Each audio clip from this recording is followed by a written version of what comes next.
Good afternoon, everyone. It is Thursday, which can only mean it is the weekly wrap-up here at the Wildcat Sanctuary.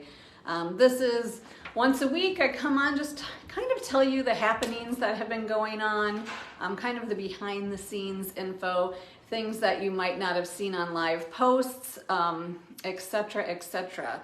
So hoping everybody had a good week, hoping so many of you tuned in yesterday to get to see the triple match live post day and meet Tigers Elizabeth and Noah in person.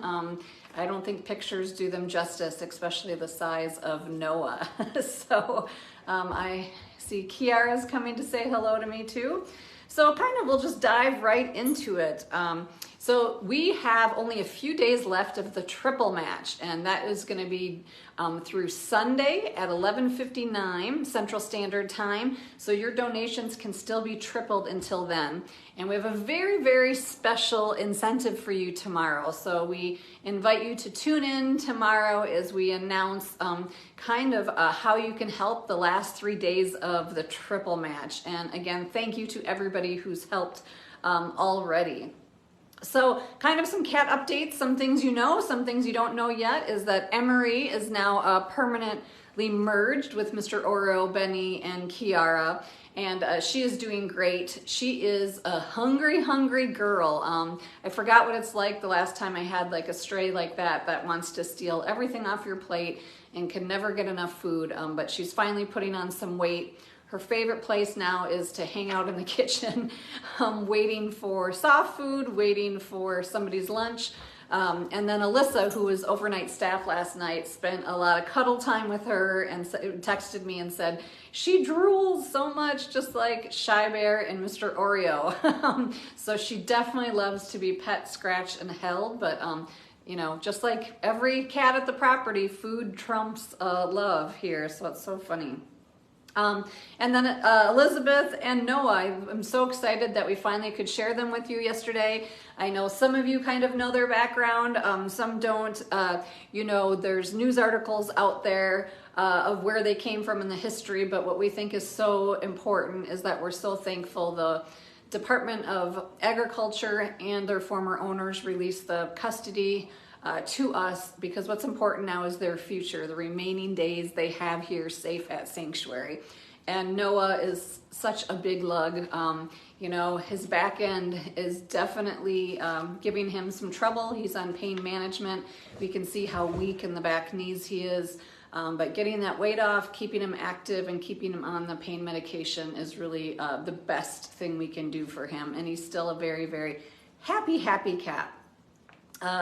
Also, you'll see if you're a sponsor of the Cheetahs, you're going to hear from Julie soon with some special photos that the Cheetah brothers, Lavani and Kitu, moved back to their summer home in Cougar Cove yesterday. Both walked into the crate together, great. They're back down there. They were locked in their rooms overnight just to make sure they weren't too stressed in their old area, which feels new to them. And the message I got this morning, I haven't been out there yet, is that they are in their yard, in the normal spots. They always are. So you'll be able to start seeing them more on live posts again. Lavani is still a concern. He's eating well, but he has not put on weights at his last exam, but he hasn't dropped any weight. So, we're still hoping that this is good news. Considering it good news for us. So another observation that came in is Dash and Thor. Sometimes you go over there and everything's going fine, but a lot of times you hear these really loud roars on that share wall. Both boys were at the fence with Dash yelling, I would say roaring, and then they both jumped up on the shared fence, roaring at each other. Took a while to be able to distract them. Dash kept returning to the fence to roar or hiss at Thor. So I think little Dash is just using fear to make Thor react. I don't think Dash is really being the aggressor. He's just being very, very defensive. So they've never hurt each other through the shared fence. There's mesh up. We're going to give it more time, but sometimes we go over there and they're laying at the fence quietly together, and other times Dash has to just say, I'm still scared of you, but I'm going to try and pretend I'm not. We had a big meeting yesterday, kind of a big brainstorm about discussing how we can get bobcats and Bengals hopefully merged in compatible pairs or groups. We've tried things before that hasn't happened, but dynamics change. When cats get older, they get calmer. When they move territories or have different neighbors, they can react differently. So we have a lot of ideas. Our first idea is, now that the cheetahs have moved out of quarantine, is to move a lot of our single bobcats up to quarantine temporarily. This allows us to have a lot of the bobcats up there, try them on shared walls, try them next to each other with a really small hallway, and start seeing if there's any bobcats that would be compatible with each other. As we've talked about before, we have so many single bobcats, many like Tao living in a tiger yard, and so if we can get them happily living together, that not only increases their quality of life but also opens up a habitat. Tao, as I mentioned, is most likely going to stay a single cat. She's proven that she wants to live alone. Shrek has, but there's others like Brianna, Bella, even Essie, who can kind of sometimes start things but not be able to finish it. Bogart and Buddy, and even baby Jenga, who never accepted as a cat when he was younger, but maybe now that he's older, he's shown a lot of interest in his neighbors, and even Ramsey the Lynx. So we're looking at ways that maybe they can have more companionship, and then they'll be temporarily up here in quarantine. Why we try those, it's just easier to shift cats indoors, outdoors. They have different holding yards. They have chutes from one enclosure to another, to try different groupings next to each other and by each other to see what might work. And of course, if nothing works, then they all go back to their big habitats. If something great works, they can go down as a pair or a grouping. So we'll keep you posted on that. Teresa and her clan and Anna and all the caretakers are still working on bungle play dates. Lloyd moved in next door to Riku, Bestie, Dahlia, and Xena. And, as much as Lloyd tends to try and say he's shy and feral, he definitely is assertive when it comes to being near other cats. So he's been kind of reaching through at Puma and reaching through at Xena and Bestie and trying to rile them up. So a shade cloth has been put up. He ripped down the ties and got under the shade cloth, so I think they're putting up something solid. But those are the times that we're still even excited to see that behavior, because he's really coming out of his shell, and it means he's not as fearful as he appeared. So we'll keep you posted on how all those go. Let's see. And then we were still discussing, we talked with you guys last week that Chili has been approved to get access to his entire yard, continue physical therapy on his bridge and things like that. But our goal is to get him on a shared wall back with his family and see how the shared wall goes, and then potentially down the road merge him back with his family. Now that will all depend upon if they are nice and respectful to him or if they're too much for him. But so we're thinking about swapping two serval groups so that the shared wall of the yard actually has Ava and the Peppers on it. So that's probably a little bit down the road, because we're still changing and doing things. Just like with the cheetah move, it wasn't only the trees they had to knock down and fix the recurve from the ice and snowstorm, but then they tore down their manger that was up in quarantine and brought their favorite manger back down and rebuilt it in their new yard. So whenever we do move cats around, there's still a lot of customization that goes on into the yards they're going to, whether it be temporarily or permanent. You guys also got to see Sophie and Gino's yesterday. I know a lot of people are like, oh, they're perfect together. And we're still hoping that is the case. But remember, when they first were on a shared wall, he was very anxious about kind of taking advantage of her. And she was a little bit very much retreating. We're not seeing that. We're seeing very positive interactions now. But what's different is when we tried Gino with Alyssa on a play date. Gino sometimes can be hard to break because of his neurological condition, but Alyssa was easy to get shifted back out when Gino became too much. Alyssa wanted to get away. Alyssa been social to us, and she'll come to us for food. So we're really, really wanting to plan this one very in-depthly, because Sophie does not really respond to humans that much. And we know if Gino gets fixated, Sophie's going to choose to go away from humans versus towards us. And we want to make sure there is a safe way to separate them. So the first thing, as you guys know right now, is they're in the 2 indoor rooms and they're 2 small outdoor holding yards. If we do a play date, we're considering just doing it in the rooms, so that if Sophie wants to get away from us and Gino's too much, we could hopefully open a guillotine door and she could go out and we could not let him out. Now, we have a lot of things that play into that. We have our veterinary team there. We have distractors there, everything from fire extinguishers to paintball guns to hoses to horns, anything that we can, you know, distract if we need to. Food buckets and tongs are a great thing. So, and there's different ways. When we do big cat play dates, some cats need to be really filled up with food so that they're not, they're kind of more lazy and they're kind of really, you know, filled up, and so they're not food aggressive. Other times you want them to be hungry, depending on the cat, because then they'll respond to the tongs and food better. So all of that is going into a plan and discussion with the caretakers to make sure it is as safe as it can be for both of them if we choose to do a play date in the future. This is also the time of year when we start downing the diets. We keep our cats at sanctuary weight, which is a little chubbier than the cats in the wild. And that's because we have, you know, really cold winters here, and we want them to have extra comfort, extra warmth, and they're in captivity. We don't want them hungry. But this time of year is the time when we start seeing that winter weight isn't falling off some, just like us humans, as it does others. And so we'll decrease their diet. Shadow the leopard is one of those. She's looking a little rotund. And then Xena's whole group is a little chubby, and Xena definitely is. So the cougars in general are fluffy, as we call it this time of year. So we'll be downing some diets, playing with that to make sure that they're a good weight going into summer. And then it just tick season started, and so usually in the past we haven't had to do a lot, but the more lions we have and the more geriatrics, the more we have to treat.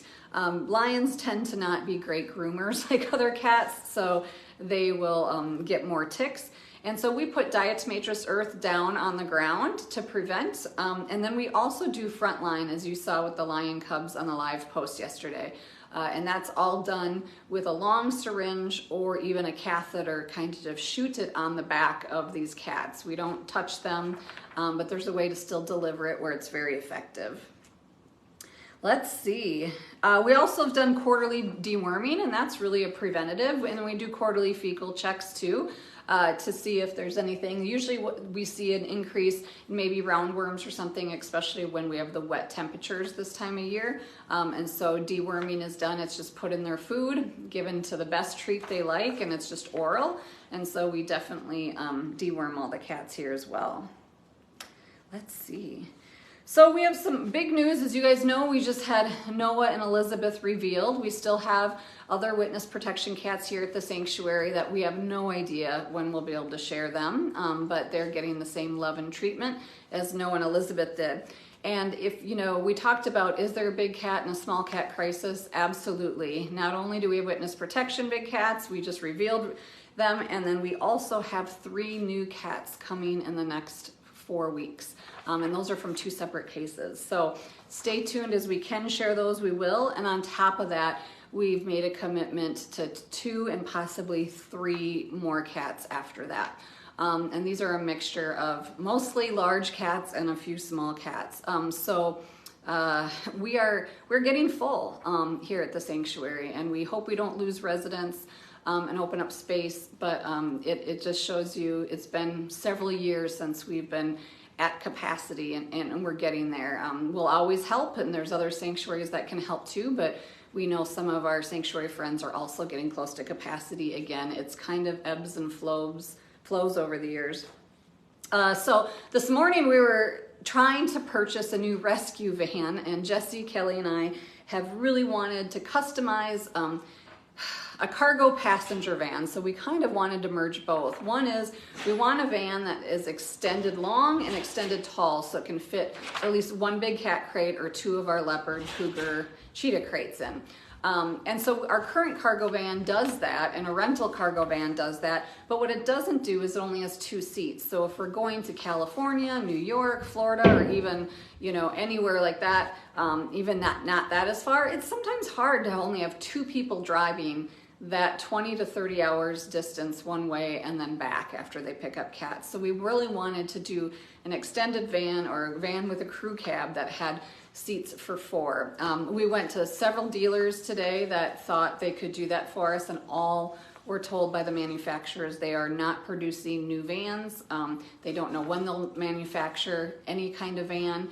Even if we wanted to do something more simplistic, they did not have any faith in the next year we could get that van. So we're trying to decide if we're gonna compromise on what we want and get a used van, or if we're just gonna continue to rent one as we needed. We have a van on site that we do a lot of errands with, but it's so old right now that we're concerned if we had to do a cross-country rescue. So that was disheartening. We had budgeted for it. We were, having a fundraiser and things, and luckily we knew before we did a big fundraiser for it. So we're looking to what other options we have.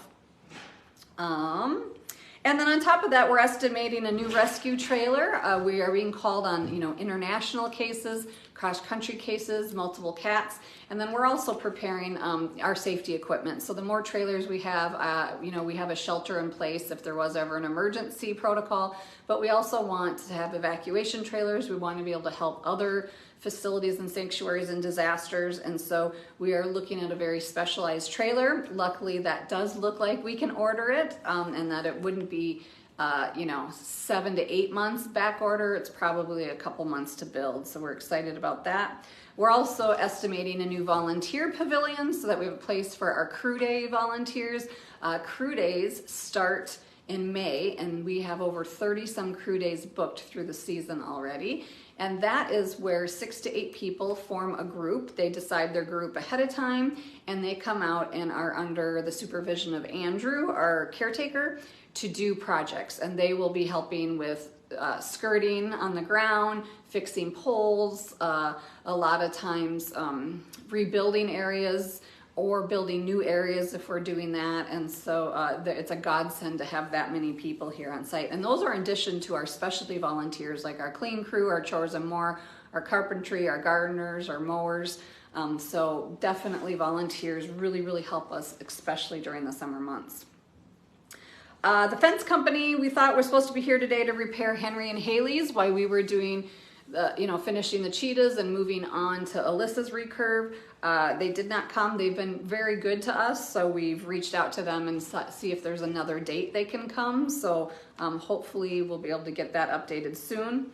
We did have potluck yesterday. It was really fun. Joan put together to kind of sit as a group, get to know each other a little more, kind of shoot the breeze. Everybody made wonderful food. It was amazing how much food we had. And it was kind of our goodbye to Timber, who is, internship, graduating out of the internship. So she will be, hopefully you'll get to say goodbye to her live tomorrow. And so we're going to miss her. And we know all of our media interns and animal care interns, when they graduate, it's so bittersweet because we want them to have great careers, but we just wish we could keep them all here at the sanctuary. And then because, we had the wet season with the snow melt, the rain, it's been perfect season to get paw castings. As you guys that have participated in our online auctions before, you have seen and bought so many of those paw castings of your favorite cats.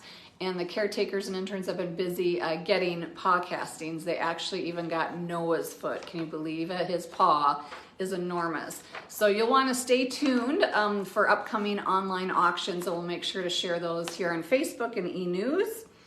And then always, our wish list is always full. We have an Amazon wish list, and we have a Chewy wish list. And our biggest needs are always the hybrid food and cat litter. We go through so much canned food and so much litter for the hybrids that it feels like it's always on our list, and we're so thankful you guys purchase it, but we're always out. It's just a revolving door.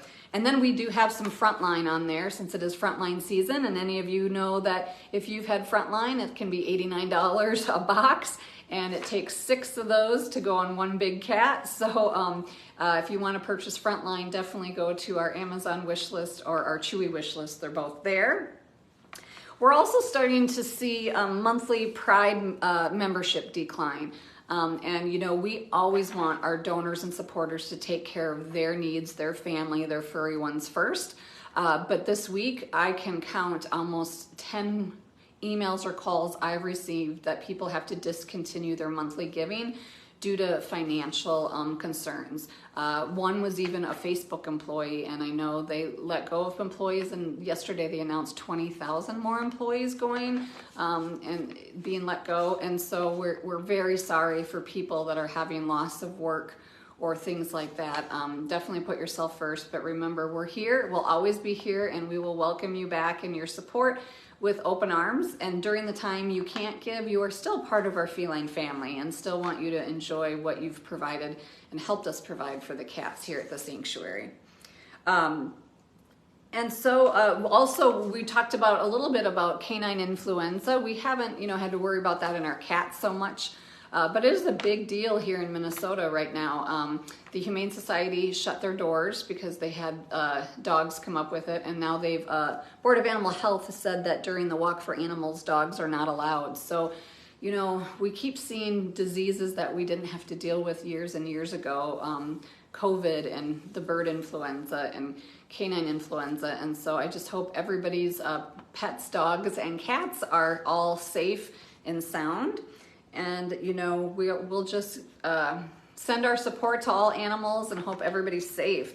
And so that's kind of my weekly wrap up. It's a little short. It feels like we did so much this week, but a lot of it you guys were there for. You were there for a lot. The vet day, you know, and those 3 cougars, Tacoma, Rainier, and Quincy have all had a vet day recently. And so I've been seeing on the observations and out there that they haven't wanted to shift it into their rooms as frequently, and they're getting fed outdoors and things because I think they're going to need a little bit more trust building to come back in and get locked in knowing that they're not going to see the vet. But it was great to know that they all got you know, really feedback that they are healthy cougars, which is what we love to hear.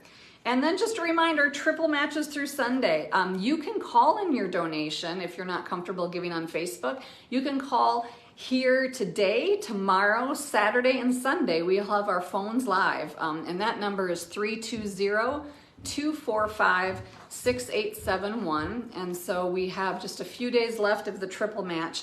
If you want to mail a check, you can mail a check as long as it's postmarked by Sunday. It will count for the triple match. And our P.O. Box is P.O. Box 314, Sandstone, Minnesota 55072. You can give at our website, and a lot of people ask, can you give via PayPal? And yes, so there is, when you check out on our website, you can give via credit card or PayPal, or you can go directly to our PayPal link. You can email me, or you can just look on PayPal, Wildcat Sanctuary, and the email you type in is donor, D-O-N-O-R, at wildcatsanctuary.org. And if you have a PayPal account, it's easy to give. You don't have to fill in all your address and everything else, and it's great for international donors to give via PayPal. So, and our website, wildcatsanctuary.org, has our donation forms, and anywhere on Facebook and the Facebook fundraiser. So we're trying to make it easy, you know, because we definitely, with new rescues coming, if you missed that, we've got new cats coming. This will definitely be a huge help to keep the funds, not only for the current residents and all the medical work, but also for the new residents that are still going to be coming to us. And then the last but not least is Josie's doing well. She came back from her CT and she's acting like nothing's wrong. So we'll give Dr. Campbell a few days because we're waiting for the radiologist's full report, not preliminary, but it sounds like no structural issues. So most likely it is that tear duct that has caused such a severe dry eye. And since she can't see in it anyways, you know, I suspect the recommendation will be to remove the eye for her comfort and to proceed with the next surgery. But I will let Dr. Campbell make that final decision once he reviews all the data. But no, she's doing well and running around with her cone on and is just as adorable as ever. So I hope you guys have a great rest of your day. Tune in tomorrow for some really fun and special ways to support the last few days of Triple Match. And can't wait to talk to you again next week, if not sooner.